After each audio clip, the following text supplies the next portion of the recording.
Hey, people of YouTube, people of the internet, it's Slippery Kevin, and thanks for coming back to the channel.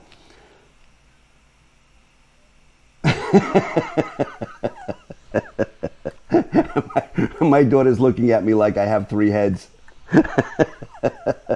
So, like I said, welcome back to the channel, and I just wanted to do a little Wally-esque show and tell. I got my drone here, and look at those LEDs, aren't they just absolutely wonderful? That just look at it. It looks like a bird of prey. And check the gimbal, how steady and rock steady that is when you shake the gimbal. So if you watched my last video, let me just shut this off to save the battery. If you watched my last video, you saw I had a little mishap, and if you didn't see it, here it is right here.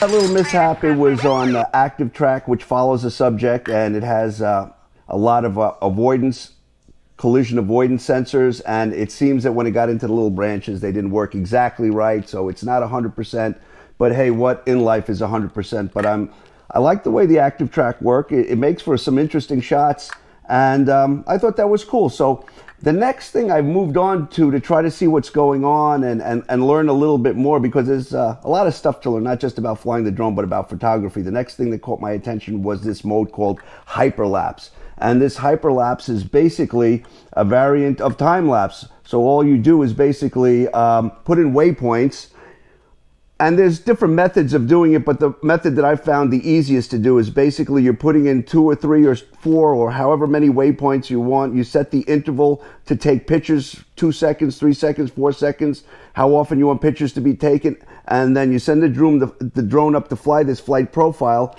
and it basically will fly the profile, stop every 2 seconds or whatever it's pre-programmed for, and take a series of pictures and do this throughout the flight profile. And when it's done, you've got a hyperlapse. So I've been experimenting with that, trying different settings and trying different flight profiles and different waypoints. And it's kind of fun. So that's what I have at the end of this video. I have a couple of my first attempts at doing hyperlapses. And there are people on the internet that are just phenomenal at this. They take their footage, their raw footage, and they put it into computers and they smoothen it out if it's a windy day or change the colors. And I'm nowhere near any of that stuff. I'm here just for the fun. Maybe at some point I'll be able to do some of that. But thanks again for checking in, and have a great one. This is Slippery signing out.